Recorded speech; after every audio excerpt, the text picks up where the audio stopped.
You know what? You're not intimidating, but I was so nervous to Really? sit with you today. I know. Are you surprised? I felt the same way about you, to be You honest. did? I did. Yeah, because you're an OG. I mean, everywhere I go and I ask people, how'd you help the brand? How'd you this? Everybody says you.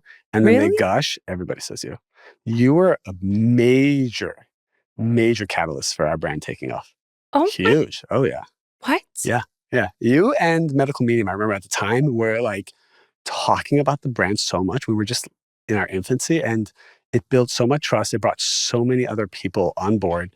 And a big part of our success is thanks to you. I'm like, Yeah. And Mary Ruth wanted me to tell you that because she's like, I remember how inspired I was when, this is what she said. She's like, she was doing a breast pumping post with her second child. And I'm like, this woman is so inspiring.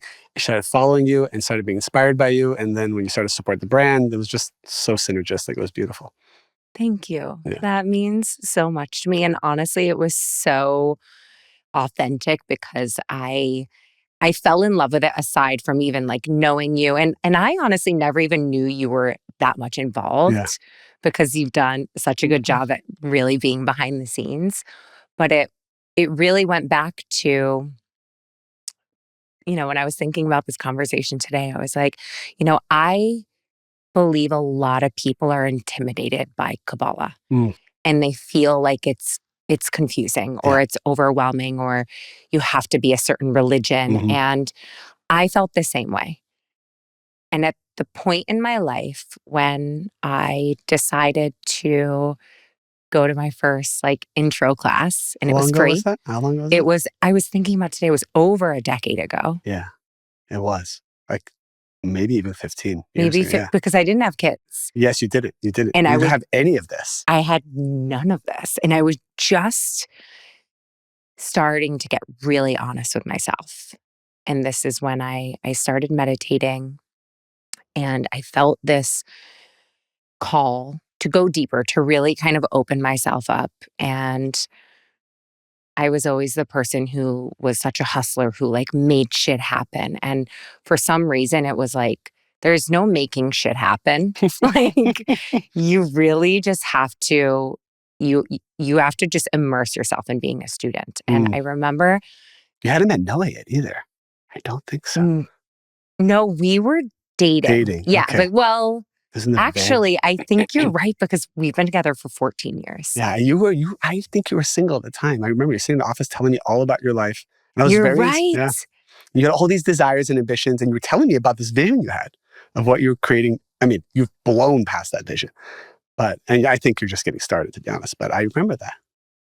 It's so crazy. But I just remember you getting up and there was just something about you beyond. I think you have this charisma when you speak and it helps people connect, but you made it feel so approachable and so doable. And I was never overwhelmed with the teachings and the learnings. And it was the more I couldn't, every week I couldn't wait. And Alice Finikian and I, and it was our thing. That's right. And we would go and this was in a small, I think it was in someone's basement in a Tribeca apartment. Jameson. You when we first started. It was an art studio, yes. Yes. I think I was 25, 26 years old. That's right. Oh, wow. Yeah. And then when it was at the Kabbalah Center, we would walk. Alice and I would walk and we would talk about all of the things, how we're applying this. And it's something I've never really talked about. So I'm so excited to have you on of all people. Thank you. It's a privilege for me to be here. Thank you. I mean, you're my teacher. Oh, that's crazy. So sweet of you to say that. Oh, thank you. Thank you. Thank you. It's true. I learned Kabbalah 1, Kabbalah 2, Kabbalah 3 with you. And I felt called to come back. Wow. I really appreciate that. Well, where do you want to start? There's so much we can talk about. Yes.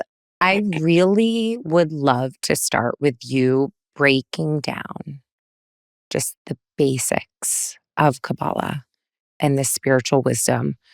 And so that people can feel less intimidated by it. Okay. Well, I totally understand how people feel because I was introduced to this when I was 15. And when my uncle who brought this to me said, I want you to come to a Kabbalah class. I said, I'm not into religion. I'm not into people telling me what to do, the dogma, the this. And he's like, no, just, it's spirituality. Just come and see what it's like. I sat in my first seminar, and it was all people much older than me. But I felt this energy, and I felt the teacher talking, and I'm like, wow, this is all truth. This is not anything that has to do with what I grew up with, which was a lot of different types of religion.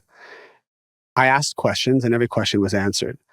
And what I quickly learned at a young age was that this universe has spiritual laws. And in the same way we have physical laws, like gravity, that we all have to abide by, regardless of if we believe it or not. There are spiritual laws behind relationships, behind finding your soulmate, behind finding your purpose, spiritual laws of how to connect to divine wisdom and certainty and overcome anxiety. Even though there are physical solutions in this world, and there are different drugs, and there's different meditations, and there's different modalities to help us, all of this really comes from a spiritual source. And what I quickly learned as a teen is if I could learn the spiritual laws of the universe, I could go on the most direct path to my fulfillment, direct path to my purpose, to love, to happiness, and kind of avoid the roundabout path. And one of the analogies I use is studying Kabbalah is like putting your destination into the Waze app. It will guide you to the fastest, most direct way. It will show you where the traffic is ahead of time. And even if you make a wrong turn, which is inevitable, the Waze app recalculates your best route and helps you get there as fast as possible. And when you don't know Kabbalah, you just have to if you don't know Kabbalah, then you're kind of living life, by the memory of what the streets are like, or what is the best route to take. You can't foresee a lot of the challenges, and you don't really know what to do when those challenges come up. And what Kabbalah does best is, my platform, I think, encompasses every religion, spiritual path all around the world, 100 different countries from what I see. And people tell me that Kabbalah helps them become a better, if it's a Christian, a better Catholic, a better Jew, a better atheist. I have atheists who follow, who don't believe in anything got to do with spirituality, but they feel something and they say it's very practical. It helps them change their life. So Kabbalah is ancient universal spiritual wisdom that gives you the blueprint of your soul and how to become the best version of yourself and how to receive all the fulfillment that was destined for you. So how? This is, I know this is not going to be a Kabbalah 1 class, but I think, and I fully believe, I mean, I know because I studied it for years.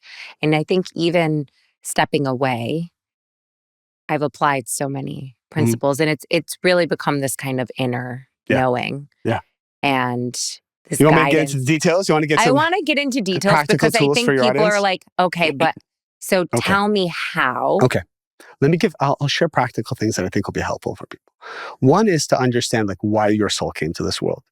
Your soul is a vessel to receive what we call the energy of the creator, the light of the creator, which is all the fulfillment of this universe. And the soul actually enters into this world with the intention of earning this light. So we have to actually spiritually earn this energy. The way we do that is every lifetime we have the spiritual baggage that we carry from one lifetime to another. And we all came to this world with baggage. And we know what that is because it's our biggest triggers, it's our biggest traumas, it's our biggest fears. And everyone has a unique, layers of an onion of this type of baggage.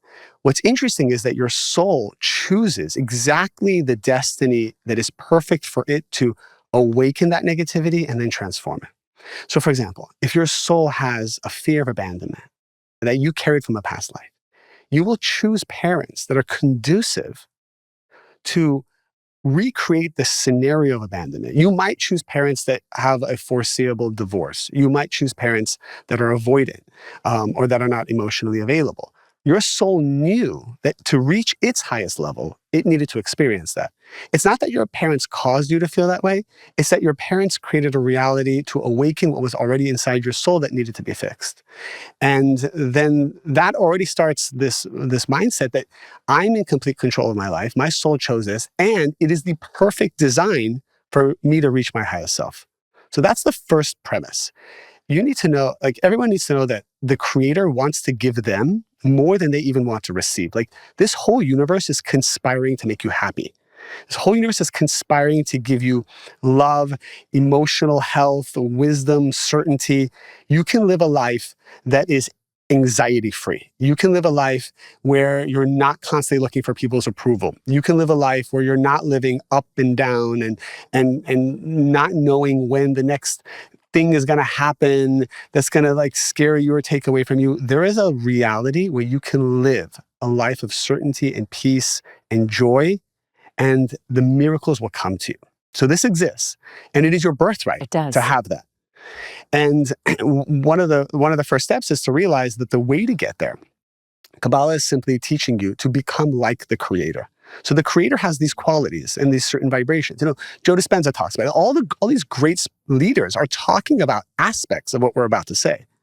And our job from the moment we wake up in the morning is to say, what are the qualities of the Creator? What is the vibration of the Creator?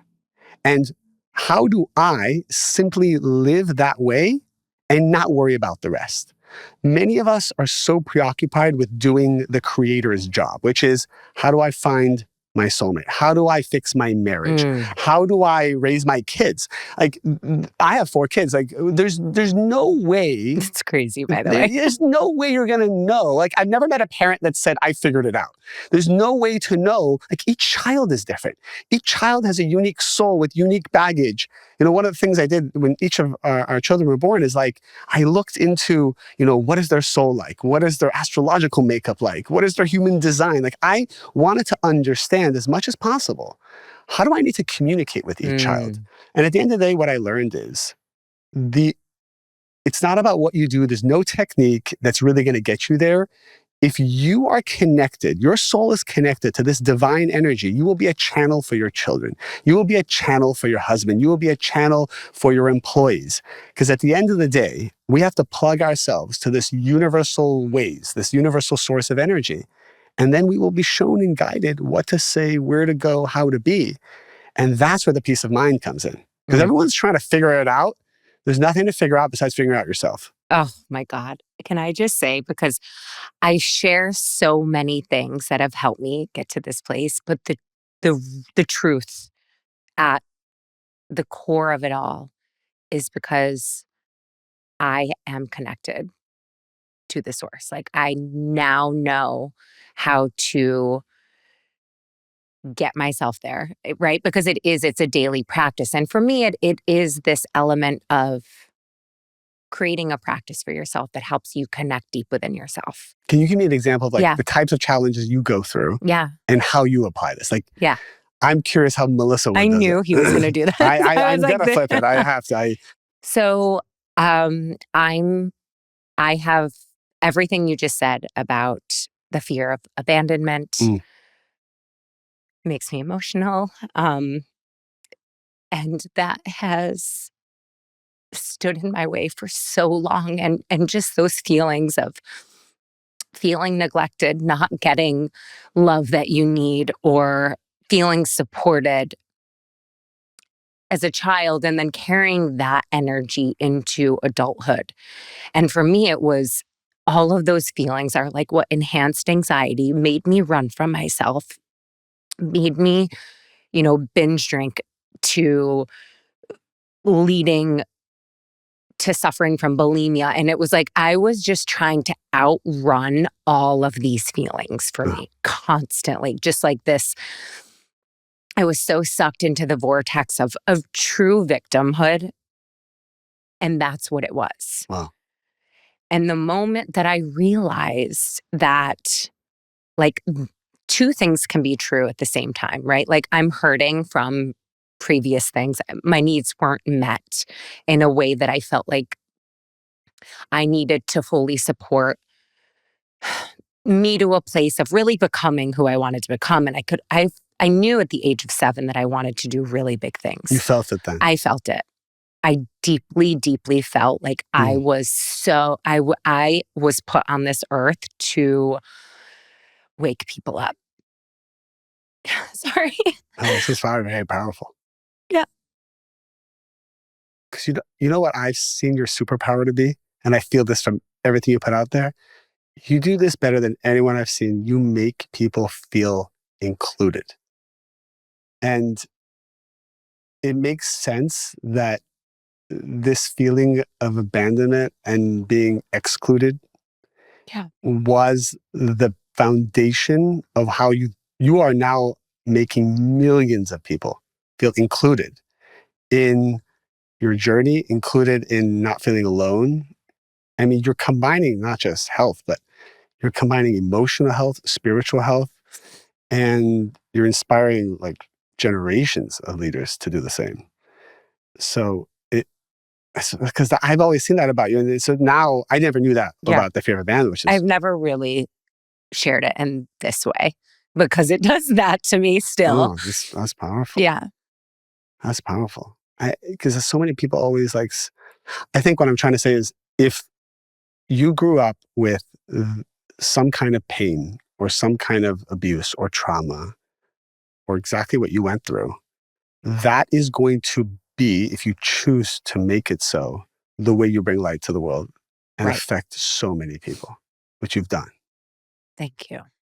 And I feel, like people are always like, how do you build a business? I was never on a quest of like building a Right. business, and it was through this connection. And, when I meditate is when I connect to source. Like it's when I give over. I'm How do you like, meditate? How do you do that? it's a combination of deeply connecting to my breath.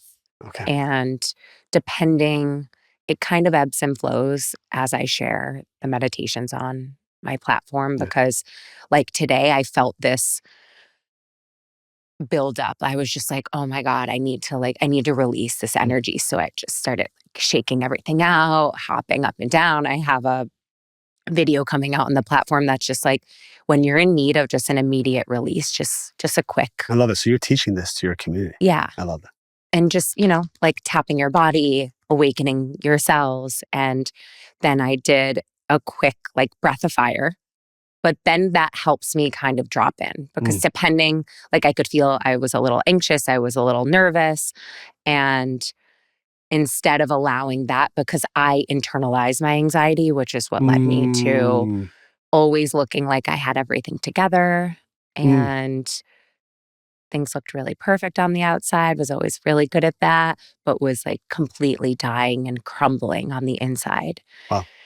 And through meditation, it's like I'm no longer driving. Like I give over. It's like hands off the wheel and just it's pretty immediate now that I like the first breath I take when I close my eyes, it's just I visualize just like this pouring of light and this like the crater literally. It's like the surrounding energy because for me I could never connect to it before. And like when people were talking about God or a higher power, whatever it is, spirit guides, angels, I was always like, what? Truly. And you kind of lost me. And I was like, okay, yeah, like come back down to earth. But then through my own, I think, inner suffering, I've got to the point of having nowhere else to turn and knowing that the only place I could really profoundly go for true healing, and I'm always healing, I'm healing every day, was coming back to myself. And what it sounds like, so beautiful, is you're doing this at any moment throughout the day. There are no rules to it, and No. it can just be a minute or two. Oh And yeah, you're I did it shifting in your the bathroom consciousness. before. Okay, so that's what's powerful. Because I Yeah. don't think people know that they can I just do do it that. all throughout the day. That's right. I've done it a lot leading up whenever it's funny. I called Dylan before this and I was like, why am I so nervous to meet with David? Like, I like to look at things and just be really curious about it. And it's like, I'm like, because it's bringing up my imposter syndrome. It's bringing up everything that I feel like I'm not enough. I don't know enough. Who am I to sit and talk about these things when you're, a spiritual teacher? I have this all the time. Like it happens Wow. with certain people, but I try to really look at it and understand what it is. And it's imposter syndrome. It's just me feeling like, who am I to be sitting here with a mic talking about these deep life awakening things? And then as soon as I talk about it and I get over myself, because that's my ego, and that's one thing Kabbalah. This is why people love you so much. Yes. This is exactly why people love you. Well, you said something so powerful, which is, it doesn't matter, for example, what you've done in the last 10, 15, 20 years. It doesn't even matter the mistakes you've made. So many people come with so much shame and guilt, and they harbor all of this, like, I did this right, I did this wrong, and they got this whole history of baggage that they bring with them. But what really matters is who you are and what your consciousness is at that moment brings the light down in such a way that it heals the past and it creates your future. And what you said that's so powerful that I want your audience, and it's important for me to rehear this for myself, is you're checking in every 10 minutes, every half hour, every hour, and you're finding a way to shift your consciousness back to being present, to being happy, to being certain. And essentially what you're doing is you're vibrating on the vibration of the creator, and you're finding ways to do that dozens of times in the day. And the reason why that's so not imposter syndrome is because you're actually acting like the creator throughout the day. And a lot of people focus on the great things they've done in the past, or they're just worried about doing it in the future. So they're not actually being present to be the creator. And what's so powerful is that you're aware enough to basically say, I don't know what's the right thing to do. I just know I need to be connected at this moment. And that is the epitome of the spiritual work. Because I think there's infinite books about Kabbalah, but I think it all boils down to, how are you showing up at this very moment? If you can be certain, if you can be happy, if you can be appreciative, if you can get yourself through whatever you do, if it's meditation, if it's breath work, if it's prayer, there are no rules. But if you just get to that vibration, your soul is now connected to the infinite energy of the universe. You are one day closer to your soulmate. You are one day closer now to finding your purpose. That day now has light. And if you can have more days where the light is shining, you are now moving on the most direct path to everything that was ever meant for your soul. And here's what's amazing. Whatever you want is a fraction of what the creator wants to give you. And if I told you to write your wildest dreams, like all your pleasures to come to you, that would still only be a little bit of what the universe and the creator has in store for you. And I think people just see such a dark world and they don't believe that's true.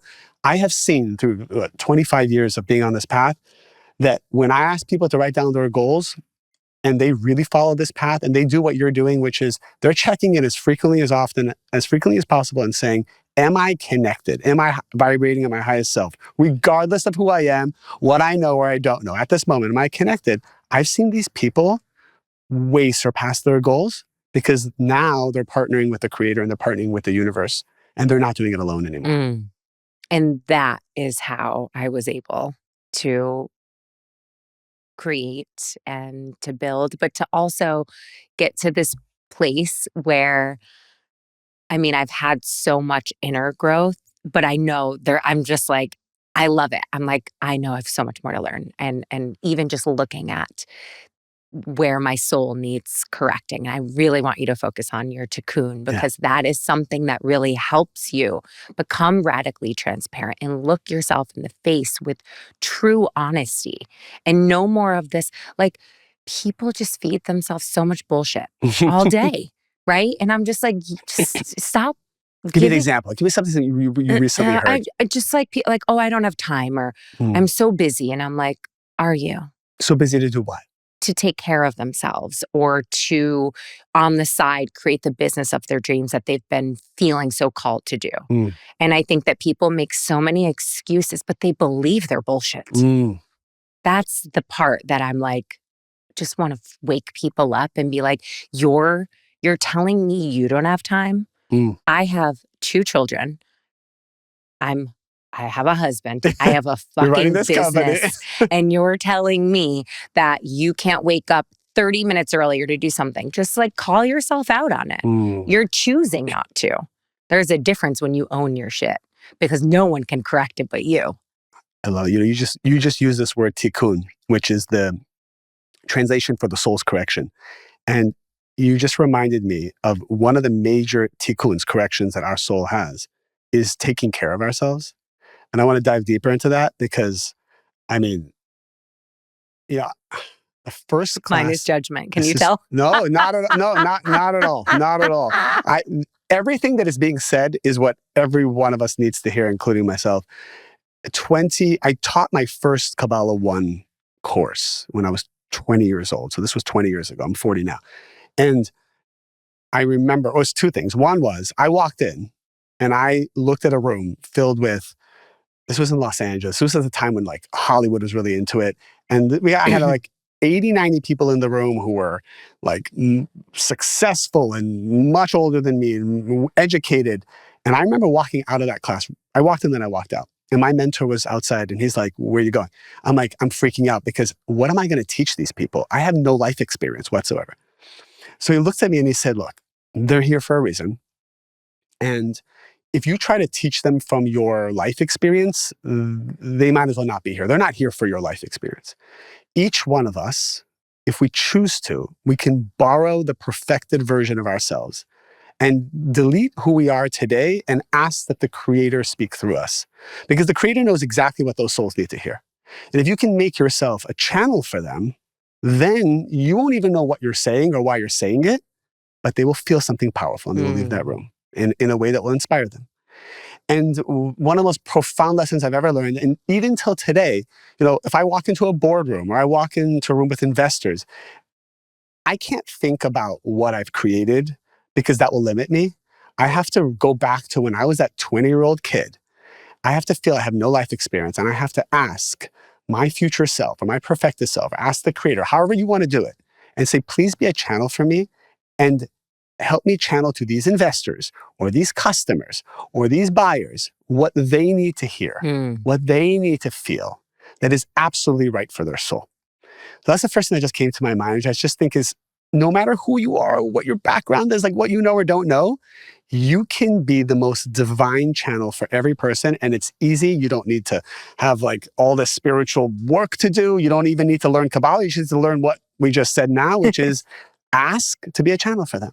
And it will come through. So literally, like you're saying, like ask, like pray, close your eyes, or just eyes open. It could be anyway. There are so many rules to this. That's why I love the way you're doing it, because you found what works for you, right? Yes. You do a little tapping, you do a little meditation, you do a little breath work. Little movement. I did abs in my underwear in my closet. That works for you. And I think that's why you keep posting such authentic content. You're like, hey, this is what works for me. And you're giving people permission to find what works for them. I'm going to say it again, like, religion's created so many rules for us. You need to know spirituality. The rules are what helps you feel most certain and happy and connected at that moment. And that's when your soul is shining. So there are no rules. What I like to do is I like to talk out loud when I walk. Some people like to just talk internally. Some people do it the way you do it. I would say whatever gets you there in the next 60 seconds, try that. So before I walk into a room full of investors, I basically say, not like, oh, I did this, or I built this company, or I know all this information. That's very limiting. I say, wow, I don't know anything. There's infinite ways that this can go. Only the infinite source can provide that. I say, please, help me be a channel. And then I walk into the room and I just start listening. And what's interesting is you can listen to people's souls. And if you ever seen, when we were doing live classes, if you remember, I would workshop people and somebody would raise their hand and say, well, I'm going through this and that. And, they would say something. And I've learned not to listen to what people say. I've learned to ask their soul what they're really feeling. And what's interesting is if I just think about it and I'm thinking, what is this person? What is Janet going through? And I'll hear something that is totally different than what they said. And we all can hear it, by the way. We're all hearing stuff. We're just sometimes not aware of it or we're not trusting it. Yes. But you can do this with your husband or your kids. Your kids can be in a total tantrum or saying something. Ask the Creator or ask their soul, what is he really feeling? And you will get something. And that is the most powerful and profound way to communicate with people, and it will solve 99% of the communication issues. The reason why people aren't communicating well is because they're communicating with their bodies and their egos. And it's so true. Right? You can so easily bypass and just connect to the soul. That is what I felt from you as a speaker. And it's so amazing to see you really step in as a motivational speaker because the moment I met you, I knew that. That's what I felt.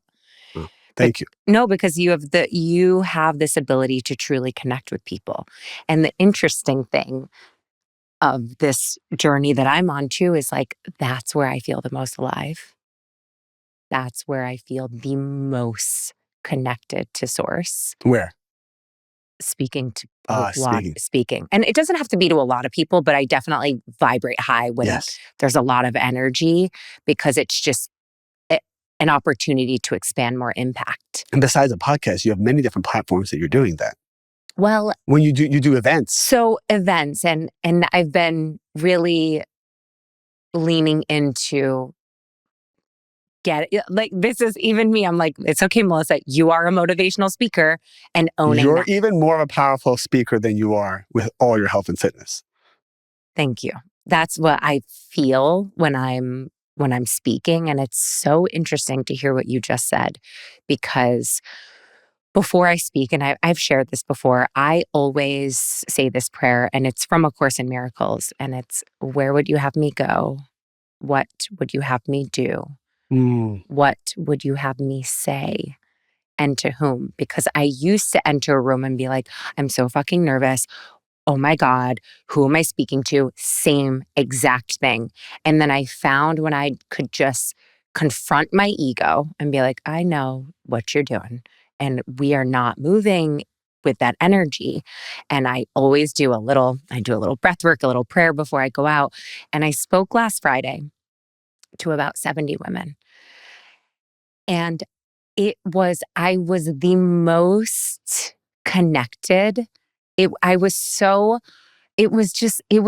effortless, but not in a way that like, it's not hard for me to get up there because I get really nervous before, but I'm excited. So I know it's this like, keep going, honey. Like you gotta keep going, even though I'm like, shit, am I like putting myself in situations? I'm like, no, I'm still really exercising this skill. I haven't done it.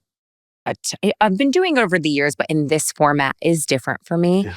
And I did what you're saying without really, I guess, giving a lot of light to it, where I opened the door and I was like, I always like to see or to feel the energy of the room that I'm speaking in, because I think you can ground in it a 100%. little, right? Like you can connect with the so vibration. You like to go even before people come to feel the energy? Preferably, but this one, they had so speakers throughout the day. So I just opened the door and I looked and I like saw a few faces and I was like, oh, these women want it. I literally felt it from the street walking in. I was like, these women want the real shit. They don't want me to sit here and tell them how I did it. They want to know what stood in my way and the things to honestly look out for that I don't think people always tell you when it comes to business. It's like, I think. So you got this download.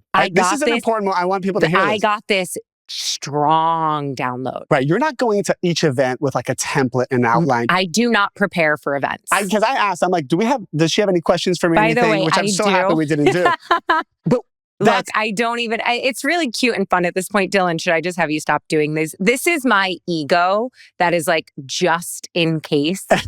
And I haven't even like, I know, we can probably stop doing that. I need to keep trusting. I mean, look, this is such a great example. You went right before the event. You felt the energy of the room, because actually there's no time, space, or motion. So actually it is already known who is going to sit where, what their personality is like, what they're going through. So you just tapped into the future, felt that energy, and then you downloaded what they needed to hear. That is a masterclass in being a channel for people and then delivering that content to them in such a powerful way.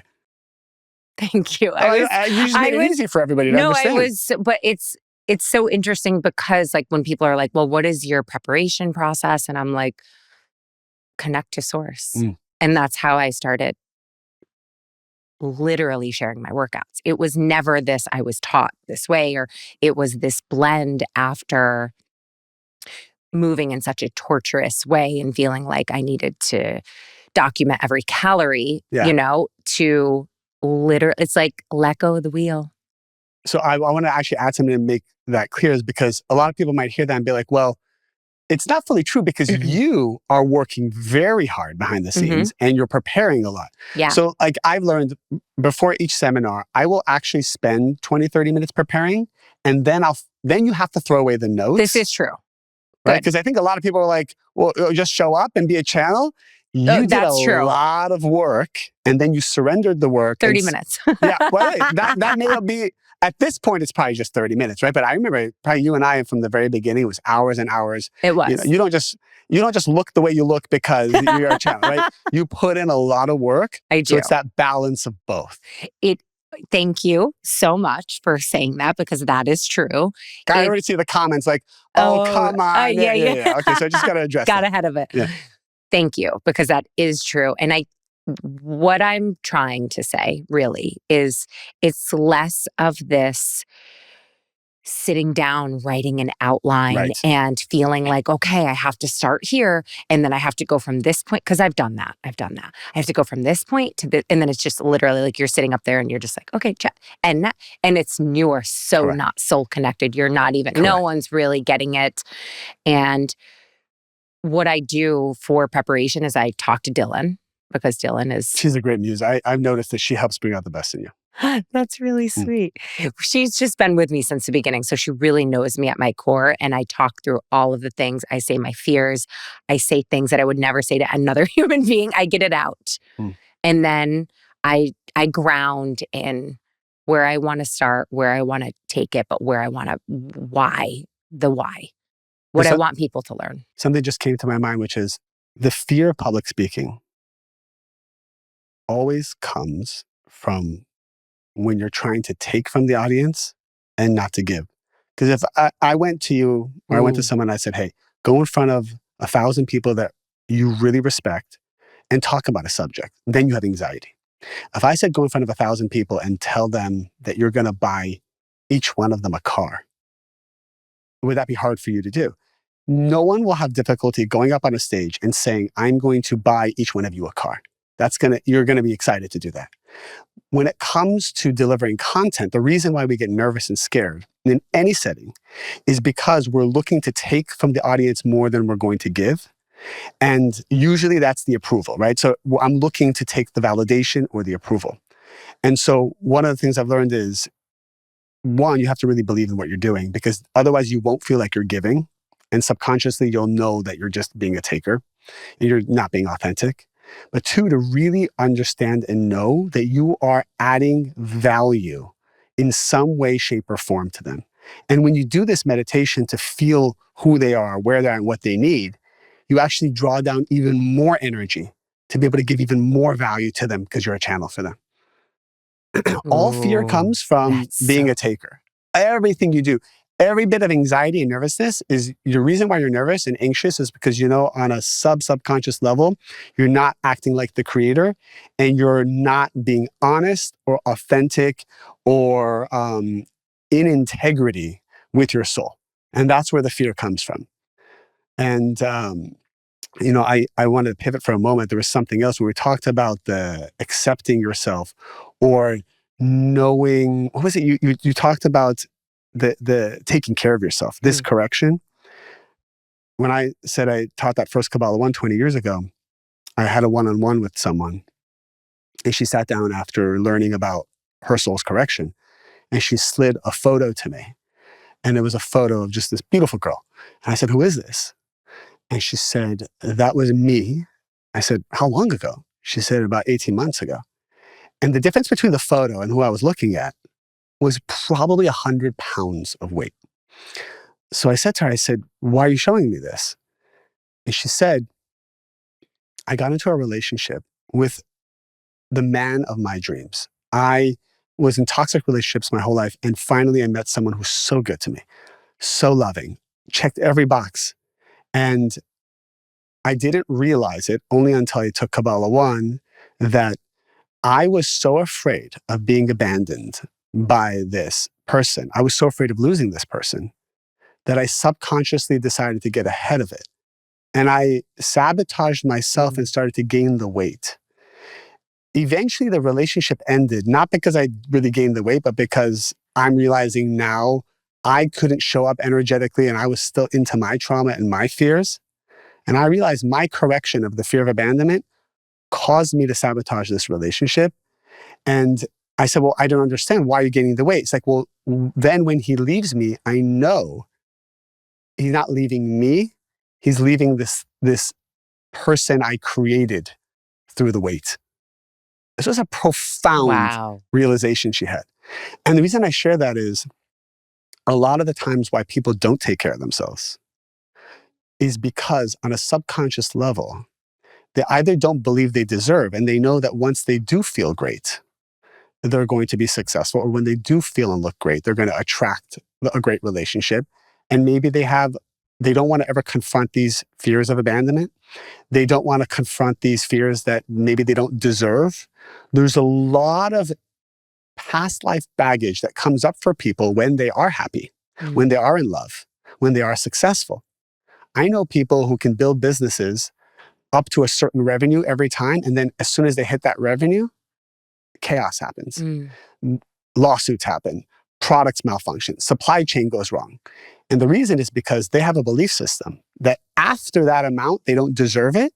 Or maybe they saw their parents become that successful and then the marriage fell apart.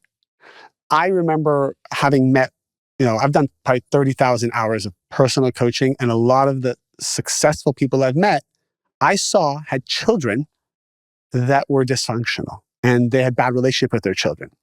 I falsely associated wealth with children who were messed up in some way. And so I told myself, I didn't realize this, that I don't actually want to be wealthy because I created a false association with wealth and children who are not functioning well. This is a limited belief system. So what's happening is, if you're stuck in any part of your life, if you're working hard and it's not moving, it can be in relationships. It can be you're still single. It can be you're in a marriage, but it's not working out well. It can be in your career. If you're feeling stuck, it is most likely because of a limited belief system you have about what will happen once it's good. Wow. And you'll be scared to lose it. You'll be scared to confront who you really are. Or you feel you don't really deserve it and there's shame there. And you rather hold on to the shame because it's what you know and it's comfortable. Yeah. Or the final thing is you have a competing belief system, which means I once gave a class with about 15 single women, all type A single women, successful in their late 30s, early 40s. Okay? Okay? They're very type A, and they were acknowledged at how type A they were. And they're like, we want to tell us the spiritual laws of how we're going to find our soulmate. And I said, look, we did a little session, and I said, look, here's what I want to know. Each of you know how to get exactly what you want. This is what you're touting, that you're successful in your lives and your careers because you know exactly how to get what you want. You know how to build a business. You know how to be a great saleswoman. You know how to create a great product. My question is, if you don't have a man right now or a relationship, I believe it's because that's exactly what you want. Because if you wanted it, you've shown that you know how to get it. And they're like, well, we're not sure about that. Tell us more. I said, what part of you loves being single? And there was a whole list of the things they loved about being single. I'm sure. I'm sure, right? I mean, no one to answer to, no one to have to clean up after, no one to deal with all these different issues, no one to share a bathroom with, no one to feel that you're now limited to be with one person the rest of your life. There was a lot that came up. Everyone was so excited to share why they were single. The fact that they get to spend time with each other. These girls acknowledged and admitted that they subconsciously don't want their friends to find someone because they're going to lose that friendship time with them. Yes. So they're actually getting passive evil eye from their friends, and they admitted that. So they have friends that are like, oh, I'm trying to set my friend up with a great relationship and subconsciously trying to sabotage it because I don't want to lose my friend. So all of this was acknowledged. And I said, look, you are trying to drive a car with a parking brake on. Unless your full desire, your body, your essence is desiring something the way you're desiring wealth and creating it, you are creating a stagnated energy because these two belief systems are competing with each other. You have a desire to find someone and a desire to sabotage it right away. And the pattern was that after the third or fourth date, once it was getting good, they found a reason why he wasn't the right guy. I've had girls say he's too good. I don't even understand what that means. He's too good. I hear. You hear this all the too. time. So I would always, and I'm sharing this for the people listening, which is if there's, Or he's just like vanilla, like there's nothing. Explain it to me. It's like, I'm just like, explain what you're trying to say. And what they're really realizing is that the life they have right now, the life we have right now is exactly the life we actually want. If I could take a spiritual MRI of all your desires and put it on a whiteboard for you and show you, you would see 10, 20, 30 different desires, and a lot of them are competing with each other, hence the stagnation. Ooh, it's like getting people to see like the truth. Yeah. Right? Yes. Like that is the thing that I'm just like, the more that we can be really, really honest, but then it's time to like get really clear. Right? So like once you get clear and you realize you've been self-sabotaging, how do you get to work? That? Well, I would say practically, if you could pick an area that you feel stuck and actually write down honestly, what are all your desires about this area? What is it that you like about the fact that it's not working? How does it serve you that it's not working? Because you are so powerful. Your desires are so powerful.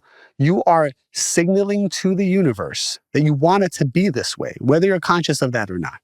So you get that all down on a piece of paper.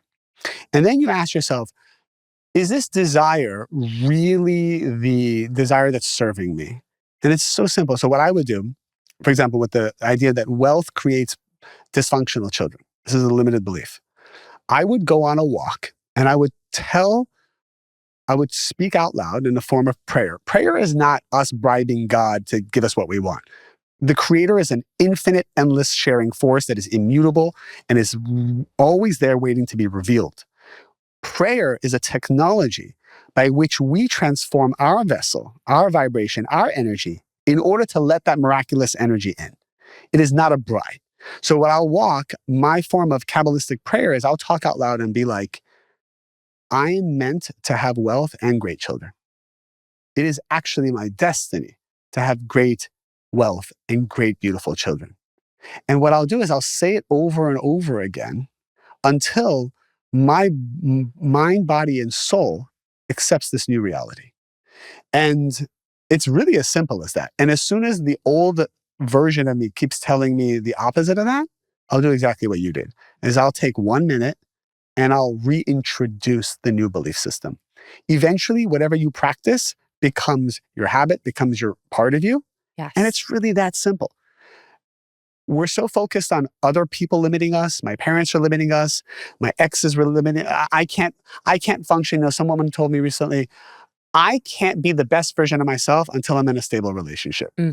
Right away, that is a signal that you will never attract a stable relationship until you become the best version of yourself.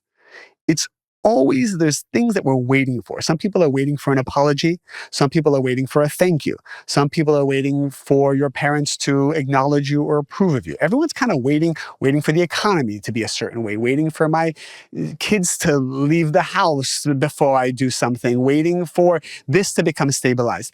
I've learned if the Creator puts the idea in your mind, that is actually the solution, not the problem. You do that, then your kids will be better. Then your relationship will be better. Everything will be better once you do the thing that you know you need to do. Oh, it's so true. It's so good and so powerful. So you become that stable essence in your life. You do. And I think that is the thing that you work at becoming consistent with too. Because I think there's a lot of like, oh, I did the thing. And like, that's kind of where I come back to with your form of like meditation and prayer. It's like people just are like, oh yeah, I did it last week. And I'm like, well, are you going to work out once a week, once every 2 weeks and see results? Right. Or shower. Do you shower only once a week? There you go. I love the concept of showering, like washing. Everyone showers every day, right? I mean, I hope. Unfortunately, I don't think they do. But bring some spiritual energy to that. I'll add to that as well. So I gave a seminar about how we built the Mary Ruth brand, and I talk about the spiritual concepts that I use because I have no business background, I have no degree, I have no idea how to build a company. And you ran ops, and I pretty ops. much I ran well, Mary Ruth and I did this together, but a big part of what I did was, I was 29 years old when we started the company. And I was still had a full-time job teaching all day. I was meeting people one-on-one and teaching all for charity. I got home at 10 p.m. And when Mary Ruth said she wants to create a liquid vitamin, I said, all right, let me figure out the logistics. So I literally went on YouTube from 10 p.m. to 2 a.m. every night. And I learned marketing, Facebook advertising, Amazon, supply chain, design, like that iconic logo of Mary Ruth. That was me asking Mary Ruth to stand by a wall. I took a photo of her on an iPhone. I went on Fiverr.com. I found some guy in India for $5. I said, can you make this into a caricature? Within 24 hours, he sent it back to me. Then I went on Canva.com for $9. I think I did the freemium trial. I don't even think I paid the $9 for 30 days. I went on Canva. I superimposed her caricature with a background of like a farm. And for, $15, this iconic, which people teach master classes on packaging and logo design about our logo. And it just cost me $15 from a YouTube video I learned on how to do it. And yeah, so what I went to college on Google. Totally, like it's all there. Serious. It's all there. I would just kind of tell the creator, I'm like, creator, like guide me to the right designer, guide me to the right video. Like it's all there. Just tap into the spiritual algorithm, because consciousness is more powerful than AI. So AI is the closest thing to consciousness, but your consciousness is so powerful, you can pretty much will anything to existence. When I go on YouTube, I pray, I say, show me the right video I need to watch to learn how to do X, Y, and Z. Everything starts with an intention I put out to the universe that the creator then manifests via Google, TikTok, Instagram, doesn't really matter, but it starts from that source. Right. So one of the things I taught in this masterclass about building the business is I call it the spiritual flywheel, which is when I want to manifest something, I want to overwhelm it and inundate it with both physical and spiritual energy to manifest it into reality. So the best example is if you're trying to, there's a stone and you want to like break the stone. If you kind of just tap it lightly or once every hour, like hit it, like nothing's going to happen. You have to take swing after swing intensely to break through, because between you and all the beautiful things you want in your life, there's a lot of negative forces that are waiting in order to help you earn it. It can't just be revealed to you. And for those people who things are revealed easily, I can explain that in a moment.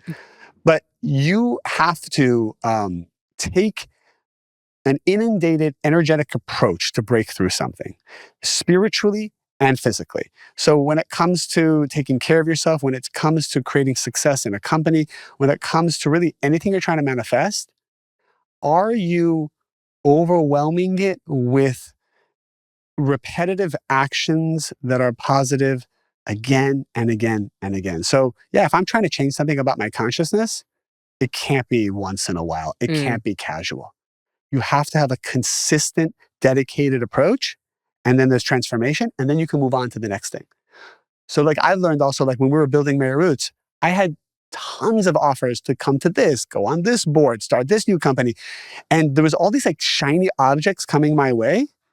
One of the things I learned, actually, Mary Ruth really helped me with this. She said, focus on just building one thing. Put all your energy, because once your energy starts becoming diffused, that's the negative side's way of distracting you, where then nothing gets done. And then you have a bunch of little projects here and there and you feel unfulfilled.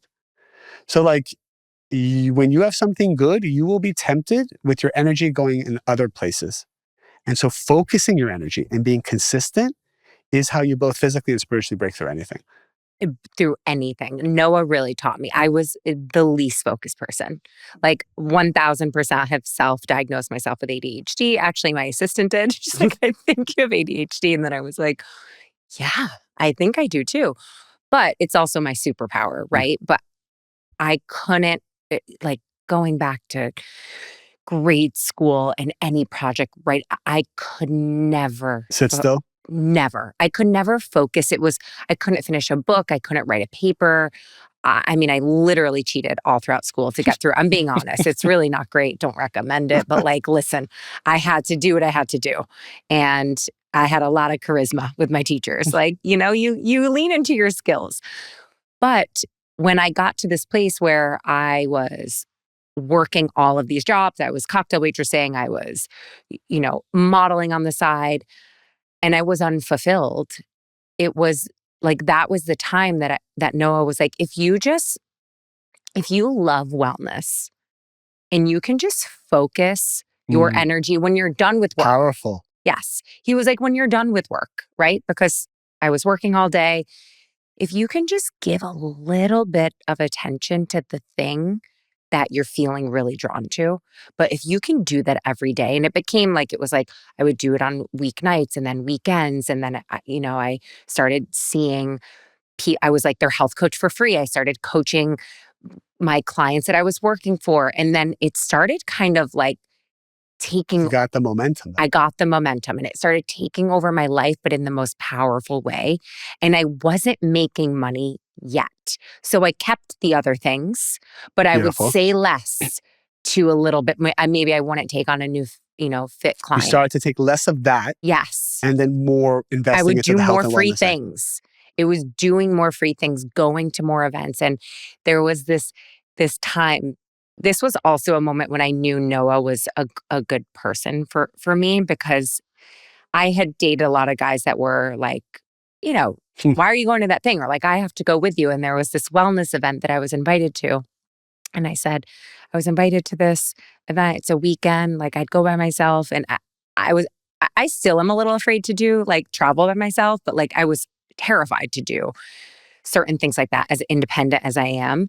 And he was like, well, if it's what you love and you feel like this could be something that could really enhance this into a career, like, you have to go. Wow. And I was just like, it was so interesting to kind of see it all blossom the more attention I gave to it. Beautiful. And some people will say, well, how do I know this thing I'm putting attention to is it or the right thing? So the answer to that is, this is what the Creator has put in front of you. And if you could get to the completion, like, you have to go all in on it. And even if it's not meant for you, by going all in, the energy you reveal from that will carry you and guide you to the thing that is meant for you. Some people are like, I'm not sure if this relationship is meant for me. How do I know? The secret is go all in. You go all in on the relationship, you open your heart, you do all the things you're scared of, and then quickly you will see. And I've seen people go all in and then 2 weeks later realize it's not the right person. But they would have never revealed that, always being half in, half out. So everyone has to go the secret is going all in. The secret is not trying to figure out if it's the right thing for you or not. This is so good. That's the big thing. And I've learned also with transforming negative qualities, like if I find I have 3 negative qualities, let's say I have anger issues, control issues, and fear of abandonment. If you just focus on one and you go all in on transforming one, the Creator is protecting you and giving you immunity for the other 2. You are not spiritually liable for all the other negativity that you have, as long as your heart and soul and intention is to focus on one. What people try to do is they try to boil the ocean and fix and try to transform all these different things that they got going on in their lives. Focus on one. The universe is going to protect you and shield you from all the other ones, and they will be waiting when you're done with this. I feel like you just gave me so much. Like, I was like, if that wasn't your sign, sis. What's it? Let's say someone's because there's so many enticing things. Oh my gosh. And more and more will come once you get better and better at what you're doing. Well, because so you feel it's almost, you're being tested. I know I'm being tested, because once you start having success in one area, you attract people who will give you more opportunities. But this is the negative side trying to come up with any way possible to sabotage you. Because at first, what the negative side does is try to prevent you from being successful. Once you break through that, then the negative side is like, well, I'm going to actually send you more opportunities to diffuse your energy and create like a fragmented energy. The negative side loves fragmentation. So every time, for example, there's a spiritual law that once you start to argue with the people close to you, a business partner, a spouse, a close friend, you create a fracture in your spiritual vessel to hold wealth. Wherever there's arguments and fighting, there's going to be poverty and destruction. And so one of the things that people will notice, you have to be very careful who your business partners are. You have to be very careful who you decide to spend the rest of your life with. You have to be very careful with your friends. And if you're going to bring someone into your inner circle, the number one intention needs to be always that there's love and unity and communication. Because when there's fragmentation of that, then the energy starts to seep through the cracks. Yeah. Wherever there's separation, there will be poverty. And I see this a lot in business. A lot of people have business partners that they're at odds with, and there's fighting that ensues.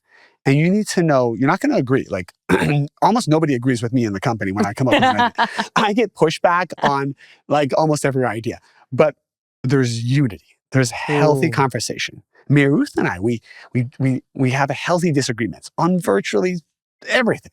But what she does masterfully is she makes sure that there's not a day that goes by that we're not putting the unity or the friendship that we have, the love we have for each other as partners, as friends, as all of those things at the end of the day. Because selfishly, I don't want chaos. I don't want lawsuits and supply chain issues. All of those are spiritual manifestations of when you are fighting and you are harboring negativity, you are harboring bitterness towards someone in your life. You want to patch it up only because you like miracles, not because it's right or it's wrong or they don't deserve it. They do deserve it. Who cares if they don't deserve it? Do you want miracles or do you want to just teach lessons everywhere you go? Ooh, this is so good. So there's that. And then I was going to say one more thing. What about those people who just make money easily or who find their soulmate easily and they get married easily? Well, people ask this question. They didn't do any spiritual work. Look at all the negativity they have. You're saying here, I need to spiritually earn these things. I need to work through my negativity and transform my past life baggage. But meanwhile, I'm looking at people who are doing none of this work and all these amazing things are happening for them. So there's a spiritual law that basically says there are things that you have to earn in this lifetime, and then there's things that are given to you because only once they're given to you does your spiritual works begin. So there are certain people that attract wealth easier or early on in their life only because they've already corrected whatever their soul needs to go through when they were in a state of poverty in a past life. So in this life, all of the challenges and negativity and fears and anxiety that they need to overcome happens at a state of wealth. So that's why the platform starts there for them. That's the baseline for them. There's a lot of people who already fixed their single life soul correction in a past life. And so at a young age, they marry their college sweetheart and they enter into a relationship, and then their spiritual work begins. Or maybe there's nothing there. Maybe the work is with their kids. They have a kid that is completely at odds with them. And often we all have at least one child that is divinely chosen to awaken our biggest fears, insecurities, and issues that we've been able to either control or manipulate with everybody else. That's the damn truth. That's it, because your child is the one thing you can't run away from, right? You can leave a man, you can leave your friends, you can leave a workspace that you feel is too triggering to you, right? But you can't look at your 2-year-old and say, you know what? I'm done with you. I'm done with you. And children are the second to last way that the Creator communicates with us a spiritual lesson. The absolute last way is when it becomes a healing issue in the body, because you can technically avoid your children. You can technically create buffers and be an avoidant parent. But once the pain is felt in your body, it's impossible to do anything until you address it. It's so true. My daughter, a few months ago, she was like, Mom, I How old is your daughter? really, she's 6. She just turned 6, but she is like, I mean, the things that she says, I'm just like, I cannot, like my jaw hits the floor. Like, I'm just like, you were literally brought into my life to just, she's a lot like me, super, super fiery. She can put you into the grave with her words. Like, I'm just like, whoa. She's got a sharp tongue. She has a sharp tongue. She is a mini me. But she said to me recently, she was like, I just want you to know, I've really noticed that you've been calm as a cucumber. Calm as a cucumber. Oh my gosh. The way she says cucumber. And I was like, what do you mean? And she said, I told you that I don't like it when you raise your voice and that you really scare me. And I think that it was like making me, She said that. yes, she said, and I've noticed that you haven't been. Wow. And I really, truly have been working on that because like my default mechanism is like reactive as hell, raise my voice / yell. Like that's how I grew up in a household. There was that was how we communicated, was like screaming at each other. It's the truth, but Is it's Noah the same way? the complete opposite. Complete opposite, right? Like so He seems calm, very calm and grounded. very calm and grounded. And I mean, if you piss him off, it's the scariest thing I've ever seen, but it's But few and probably far more in the between. business world, not in the household. Yeah, exactly. Super calm. But like he can get like the kids can trigger him. Like it's kind of almost nice to see that like not everything's perfect. Yeah. But it was so profound because it is something I've really been working on, is just like my energy in the home and how I respond to things or react to things. And it was just so That's wild beautiful. to hear her say that to me. And she tells you like it is. So I know she's. Wow. You know what I've seen historically, your most difficult child will eventually be the one that not only helps you spiritually grow while they're a child, but later on in life, they will be the one that appreciates you, loves you, and is there for you if you can learn to unconditionally love them and learn from them when they're younger. I've seen this empirically over and over again. Every parent knows that child is the one that was divinely sent for them. And what I would say is never take it personally. I used to take things personally with my children, and then I learned, once I realized it's not personal and the creator was speaking through them, even they felt energetically different and they would communicate with me differently. And then I found the right words to speak to them, which were more divine.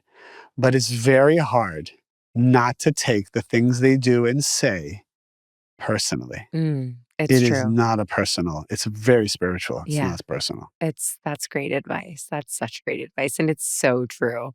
May I ask you a question? You Because may. I feel like you brought it up. And I think one thing that people always ask me about is like, okay, what if you're in this job or you're in this relationship and like something's not feeling aligned, right? And like how to use spirituality and connecting with the creator to really guide you on a way. But I think people are so caught in the space of like right or wrong, like you said. Yeah.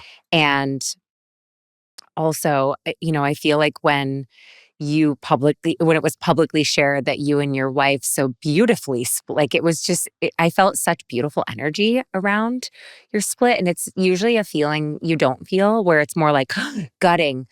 But there was this part of me that's like, oh my God, like they're so spiritual, like where I'm sure it brings up a lot of things for people who are invested in that connection too. But like, what do you have to say for people in a place in life where maybe they're feeling like they're just not in the place that they're meant to be? Well, yeah, I think it's probably the first time I'm publicly talking about it, because it just happened a few weeks ago. First thing I'll say is Mary Ruth and I have been together for 13 years now. And when I met her, we have the same birthday, same year, right? That's a fun fact. So crazy. I'm 2 hours older than her. And when I met her, I said, this is the most amazing woman I have ever met in my life. I knew that, we had many lives together, and she knew it too. And we both knew that together we complement each other. We were best friends. The most supportive, unconditional, loving woman. I can go on and on about the 1,000 boxes Mary Ruth checks, and what people see of Mary Ruth and know. You just need to know behind the scenes, it is even more so. I have not met a woman who's more inspiring, who's stronger, who's nurturing at the same time, who's can be in her masculine, be in her feminine, whenever she wants, however she wants, and And this was the foundation of us coming together and creating, 4 beautiful children Mm. and the company that we have, and which is really just getting started. And I would say it was a journey where I felt there was a lot of therapy. There was a lot of spiritual work. There was not a decision that was made lightly. It was, and there was a lot of shame around it because I think, like you said, Yeah. everyone looked at my life and said, well, he's got the perfect situation. He's got the perfect partner. I was a kind of put on this pedestal, which brought me tremendous amount of pressure to be perfect all the time, everywhere I went.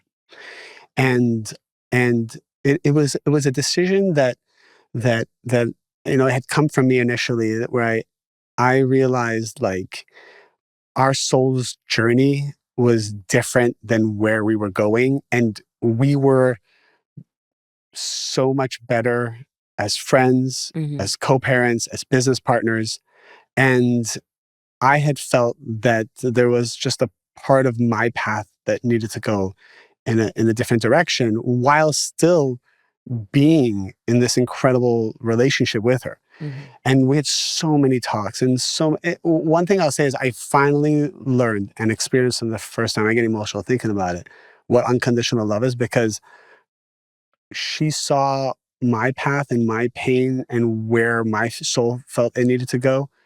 And it was painful for her, but she always does the right thing. And she just unconditionally loved me and supported me in ways I can't even describe. And we still talk about it every day.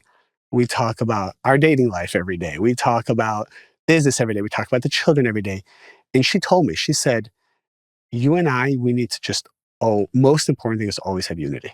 As long as we have unity, we can do anything in this world.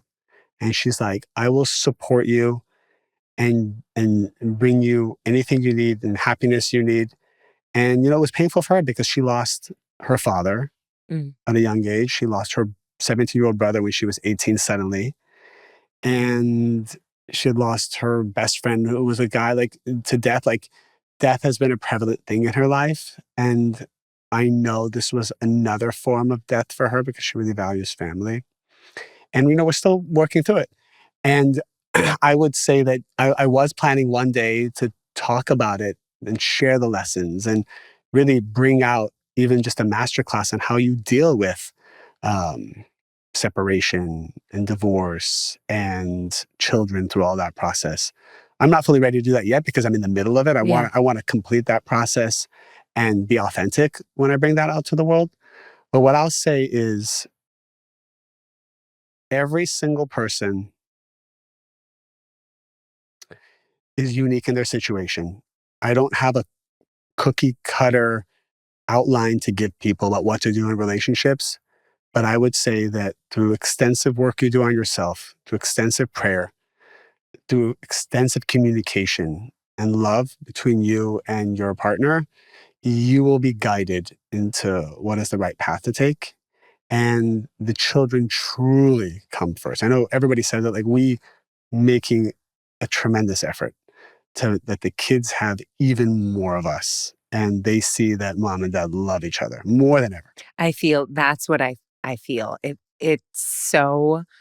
And I'm sorry, my words are coming out. I haven't shared thank this yet. you. And Yeah. I hope, you feel comfortable. And if you don't, it's totally fine. Yeah. anything, because it was something I took so much from it, where I was just, I think you see things all the time, but it was something I've admired in a way that you don't see often. And it's just, I think, growing up in a broken home, my parents divorced, don't speak, it was not great.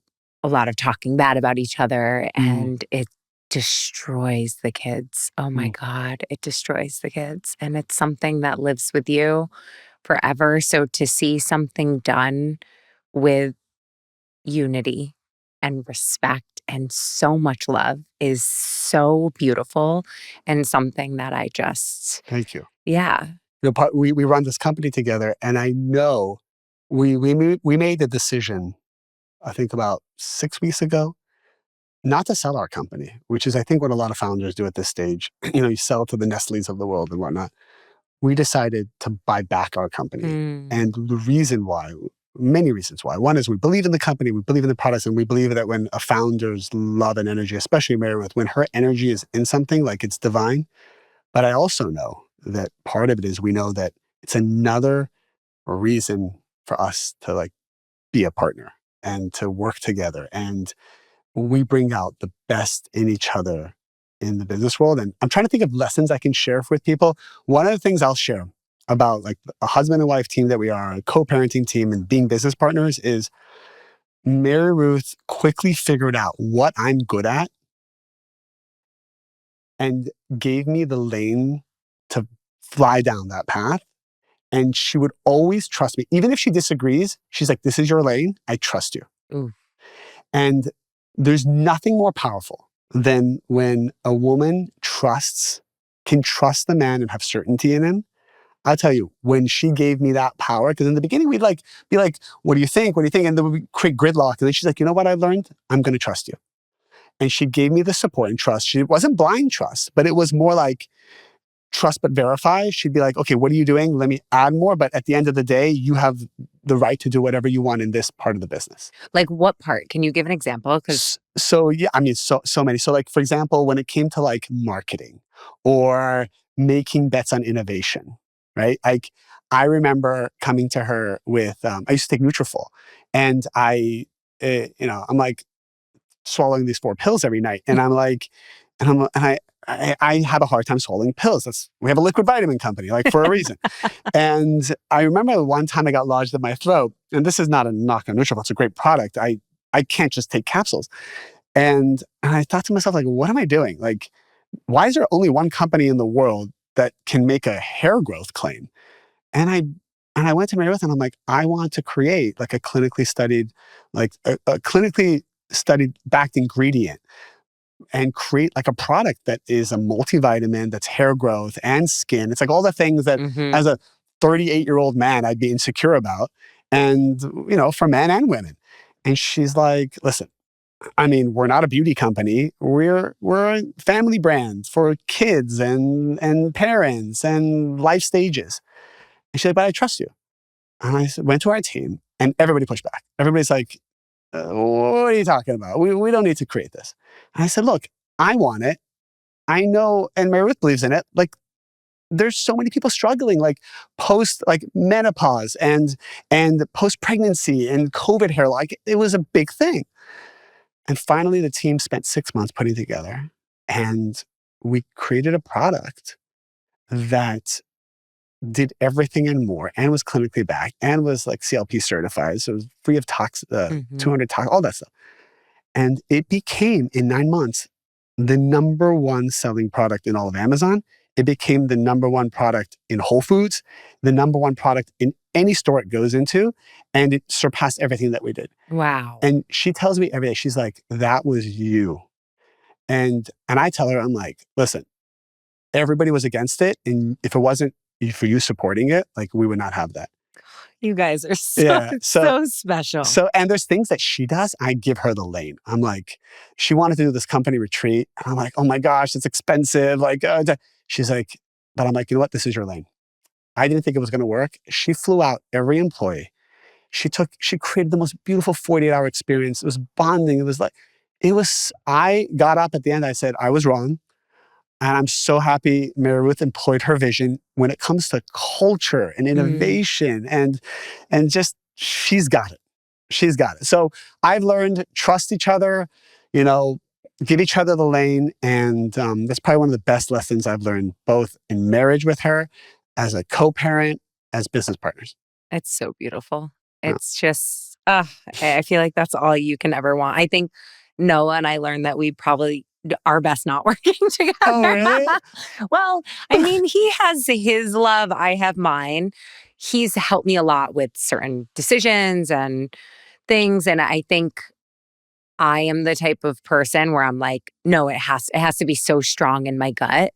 And if it's not, then it's just, I mean, I've tried it on and it doesn't work. I think people are really fascinated by your relationship with Noah. I think I always want to see more content with the two of you and your dynamic in business and how you do it, all of it. Oh my God. I like the thing people don't know about Noah and I that I always say to him, I'm like, we would be like a dream for like a show because our banter is so like It is, we huh? just like I'm such a ball buster and like I can't hold the tongue, but not in like a passive aggressive. I just authentically say like what I feel, but like he gives it back to me in a way that Really? oh yeah. What's his best quality? Oh my God, that's such a beautiful question. What do you like admire about him the most? I love his demeanor and he's so like grounded in who he is. Like he has this walk like Secure with himself. super secure with himself and so confident. Like I remember the first time I walked down the street But with not him. in an arrogant way. No, not at all. Yeah. I remember the first time I was walking down the street with him and I was like, he's the most confident man I'd ever like been with. And I think no matter what he does or who he's with, he embodies that in a way. He really honors himself. So what would you say is like a lesson men like myself can learn from him? Oh, I I don't think know how many men listen to this podcast. men do listen to it. Okay. We actually have a lot of male members too. Too. Yeah. I mean, they'll do a lot of the workouts with their partner, but I have a lot of guys stopping me on the street these Really? days and I love it. I love that. Because I'm like, this isn't just for women, this is a way of life. It's a way of being. And if I were to say like I think it's really like being who you are, like wholeheartedly. And that's what always attracts me to a person where it's like when I feel like people try really hard or if they're To be emotional. somebody else. Yeah, like not embracing like the true essence of who they are. And I think with men sometimes, and it's hard because with society, it's like, well, men have to be tough and they have to be this. But I feel like the moments I've connected the most with Noah is when he's vulnerable with me and when he opens his heart. Open your heart more. That's so powerful. That would be it.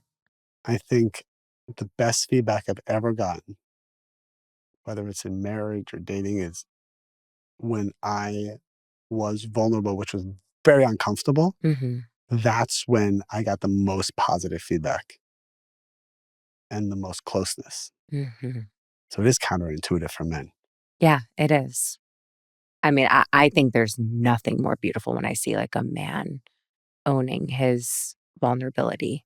Because like for me, every woman says that, by the way. Oh my God. It's you open your heart and that's how people connect. I think people are so guarded and afraid to let people in and they want to be the man or they want to it's like there's so much persona. And I mean, honestly, when I really think back even about like my life and men I've dated, it's always been those vulnerable, the people who have the ability to be vulnerable. That was always the raw. most attractive for you. Yeah, it is. I think I've spent a lot of my life pretending, and